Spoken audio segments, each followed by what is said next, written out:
August 1 तारिख के गुरु सत्यनारायण बहिदार जन्मदिन के संबलपुरी दिन भावे सबु बछर पश्चिमांचल एकता मंच तरफनु पालन करा जाउछे।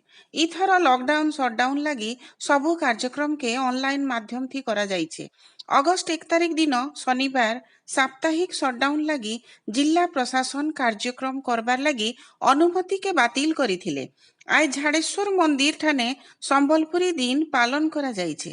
पहला माँ समलेईंकर एवं गुरु सत्यनारायण बहिदारकर फोटो थी माल्यार्पण परे समलेई वंदना सह गुरु सत्यनारायण बहिदारकर स्मृति चारणा करी संगठन र पुरखा सदस्य माने संबलपुरी दिन पालन करिथिले आउ संबलपुरी भाषा संस्कृति परंपरा उपरे आलोकपात करिथिले।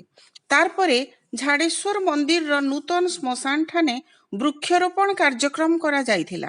ई कार्यक्रम रे संगठन र जिला संयोजक अजित कुमार रथ, साधारण संपादक राजेश पाढ़ी, मुख्य उपदेष्टा विवेकानंद मिश्र, उपदेष्टा मानस सिन्हा, मनोरंजन महापात्र, रिंटू सुतार, सत्यनारायण पंडा, सोनू यादव, लिंगराज महापात्र, वीरेंद्र विश्वाल, बसंत रोहिदास, सुजाता मिश्र, बबीता मोदी आदि सदस्य सदस्य माने उपस्थित थिले। ई कार्यक्रम के पश्चिमांचल एकता मंच झारसुगुड़ा कमिटी सह मिलित सामाजिक संगठन माने करिथिबार विभिन्न ऑनलाइन प्रतियोगिता मानकर फलाफल भी घोषणा कर